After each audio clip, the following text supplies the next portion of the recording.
The president of Venezuela, Hugo Chavez, has a reputation for speaking his mind and not caring too much who he offends. He's called President George Bush the devil, and during his closing speech at the Ibero-American Summit in Chile, he launched into an angry attack on the former Prime Minister of Spain, José María Aznar.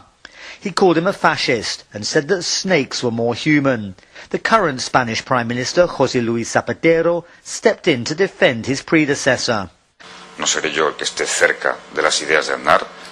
I am not close to the ideas of Aznar, but ex-President Aznar was elected by the Spanish people, and I demand Exijo ese respeto, por una razón además. I demand. Por supuesto. ¿Por qué no te callas?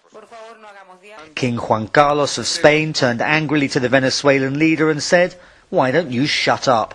The king then left the auditorium, but returned for the closing ceremony.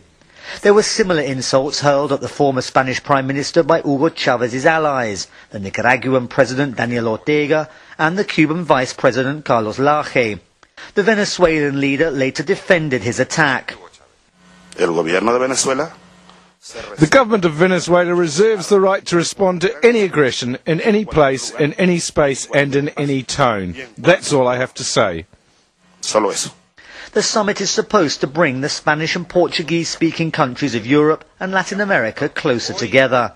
This latest one in Chile only seems to have driven some of them further apart. Daniel Schweimler, BBC News, Buenos Aires.